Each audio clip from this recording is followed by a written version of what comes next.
Malaysia is in a healthy position. Not unlike any other country, it is important to continue focusing on debt.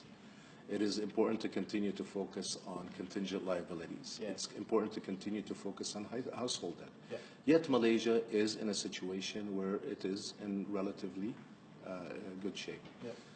It is important to think of GST not as, or its removal, not as an issue of bankruptcy, but as an issue of making yourself as a country better off. GST represents yet another avenue by which a country can diversify its revenue sources. By diversifying your sources, you are reducing risk. You have different forms of generating revenue so you can continue your public investment programs, so you can continue the BRIM payments, etc.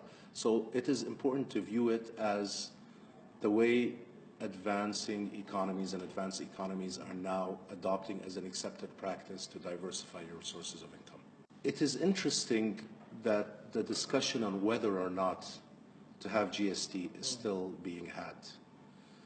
We are in 2018, where over 160 countries in the world actually have GST and have had it. Some have had it, for instance, in Europe since the 1950s. Yeah. OECD countries, the vast majority of them have GST. ASEAN, the vast majority, if not all, have GST.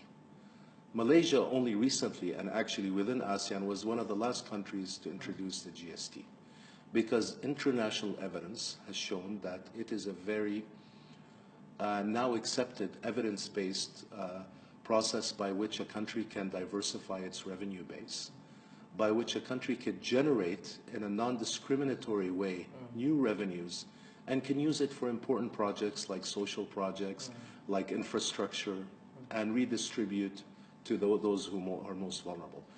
Looking at ASEAN alone, Malaysia, with the exception of one other country, that being Myanmar, has the lowest GST rates in ASEAN. In fact, Malaysia has roughly a GST that is roughly 1/3 of the OECD average.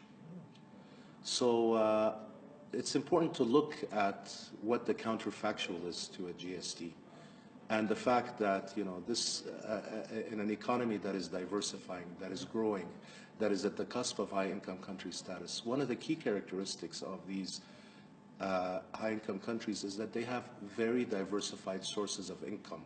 They don't rely on one or two sources. That is a risk in and of itself. And how the money is being used, whether it's being used to social programs, and whether some items, basic goods, are exempted. And it is very clear that Malaysia has a considerable exemption list for goods from the GST.